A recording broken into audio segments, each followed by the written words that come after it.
Donc Svetlane, je te demande de parler avec moi aujourd'hui parce que tu es une médecin généraliste hors norme et j'ai envie que les gens comprennent pourquoi. Donc est-ce que tu peux te présenter en quelques mots et dire pourquoi? Parce que tu sais pourquoi je considère que tu es hors norme en termes de tempérament et puis d'activité. Bonjour, je m'appelle Svetlane Demi, je suis médecin généraliste infectiologue dans l'Oise et libérale depuis 2017. Ça fait quoi là? Ça 8 fait ans? déjà 8 ans. Oh, ça passe trop vite. Ouais. Et pourquoi je suis hors norme? Mais parce que je vis à 200 voire 300%.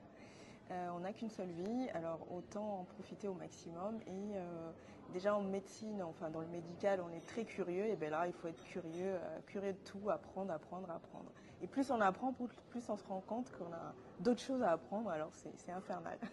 Alors c'est vrai qu'en médecine, on a beaucoup de choses à apprendre d'un point de vue clinique, mais j'imagine que toi, à un moment, tu t'es rendu compte que juste soigner, juste apprendre à soigner, c'était un petit peu limitant, limité. À quel moment tu t'es rendu compte de ça et quels ont été tes premiers déclics? Euh, En fait, je vois souvent trop grand. Enfin, en tout cas, c'est ce qu'on me dit, que je vois trop grand, que j'exagère. Et du coup, j'ai ouvert un grand cabinet avec 20 salariés. Donc forcément, à un moment, on ne nous apprend pas forcément le management à la fac de médecine. Et je me suis dit, bah, il faut que je trouve de l'aide, il faut que je trouve quelqu'un qui a déjà fait ça, parce que c'est sûr qu'il y a d'autres qui l'ont fait. Et me dire, bah, je vais forcément trouver quelqu'un qui va pouvoir m'aider, qui va me faire gagner du temps, comme on parlait tout à l'heure. Et le temps, c'est de l'argent. J'ai pas de temps à perdre.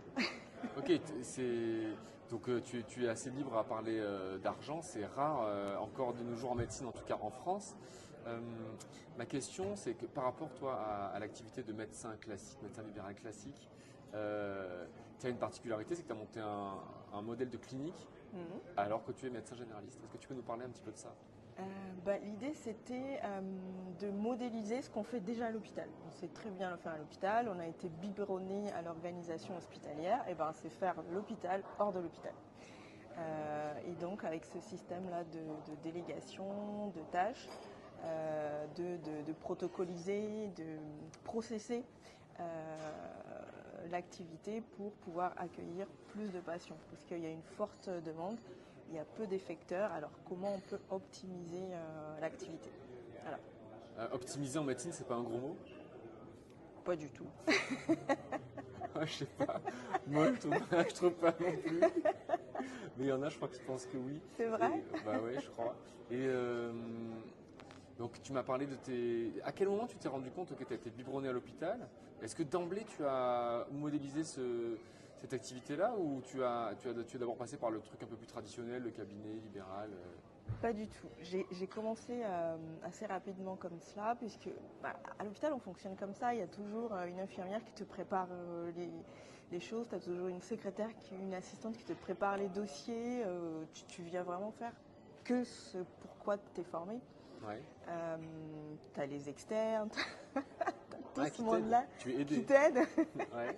Et donc je ne voyais pas faire autrement en fait. Et alors, non, j'ai une question, c'est, tu sais, moi j'organise un séminaire pour adresser au personnel de santé, enfin, aux soignants, libéraux, médecins, dentistes, sages-femmes, dans lequel je fais intervenir des personnes que tu connais comme Camille Bader, comme Serge Soulier, Top. voilà, comme Jeanne. Qu'est-ce que tu pourrais, en quoi ces personnes-là, parce que toi tu les connais aussi, Guillaume Copin, en quoi ces personnes-là sont des personnes inspirantes et qui peuvent énormément apporter aux soignants libéraux comme toi ou moi? En fait, ils ont des talents, ils ont des connaissances que nous, on n'a pas. Et donc, comme toujours, hein, il faut prendre la personne qui est la plus compétente pour pouvoir t'élever plus vite. Parce que c'est ça la question, c'est comment je peux faire pour gagner du temps. Et ce sont des personnes spécialisées. Autant que nous, on est spécialisés dans le soin, et ben eux, ils sont spécialisés dans leur spécialité. Et c'est toujours la question, il faut trouver le qui va t'aider à aller plus vite. Ouais, merci beaucoup, Svetlana, t'es adorable. À bientôt. À bientôt.